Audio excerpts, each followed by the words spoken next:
আমি এক হতভাগী নারী। আমার বিয়ে হয় 2022 সালে। বিয়ের 6 মাসের মাথায় আমার স্বামী মারা যায় স্ট্রোক করে। তখন আমি 3 মাসের অন্তঃসত্ত্বা ছিলাম।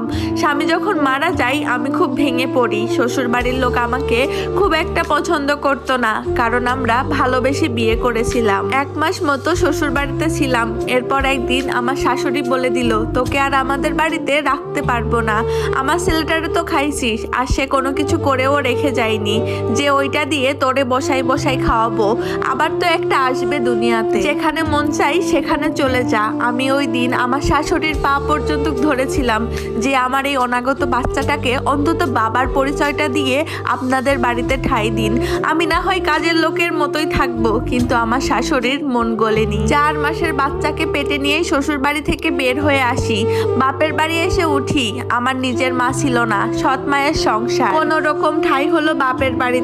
সৎ মা উঠতে বসতে কথা শোনাতো, ঠিক মতো খেতে দিত না। কত যে কষ্টে দিন কাটতো আমার। আমি নামাজ পড়ে আল্লাহকে শুধু বলতাম, আমার জীবনটা কেন এমন হলো? আমার কপালে কি সুখ লেখা নাই? একটা মানুষই আমাকে ভালোবাসতো, তাকে দিয়েও কেড়ে নিলা।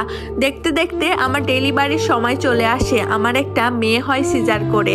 শ্বশুর বাড়িতে খবর দেওয়া হয়, কিন্তু কেউ আমার মেয়েটাকে দেখতেও আসেনি। আমার বাচ্চাটা বুকের দুধ পেত না, রাতে খুব কান্না করতো। বাবাকে বলি, মেয়েটা তো খাওয়ার কষ্ট করে অনেক, আমাকে কিছু টাকা দেন, আমি প্যাকেটের দুধ কিনবো।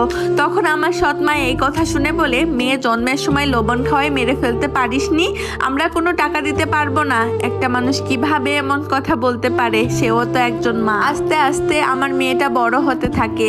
আপু বিশ্বাস করেন, আমি আমার মেয়েটাকে কখনো একটু ভালো মন্দ খাওয়াতে পারি নাই। বাড়িতে ভালো কিছু রান্না হলে সবাই খেয়ে যদি একটু ঝোল বাঁচতো, ওইটাই আমাদের দিত।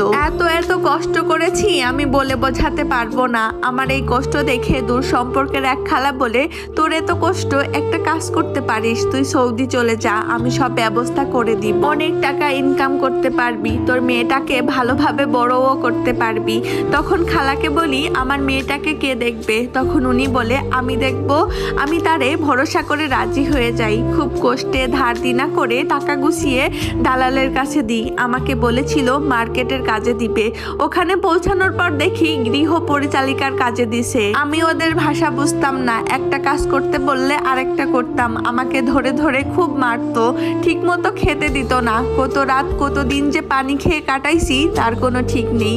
এভাবেই 3 মাস কাটে। আমি দেশে চলে আসতে চাইতাম, কিন্তু ধার দেনা করে আসছিলাম, কোনো টাকাই শোধ হয়নি। তখনও শুধু কাঁদতাম আর ভাবতাম, আমার ভাগ্যটা কেন এমন? একটু একটু ভাষা বুঝতে শিখি, ভাবি যেভাবেই হোক এখান থেকে বের হতে।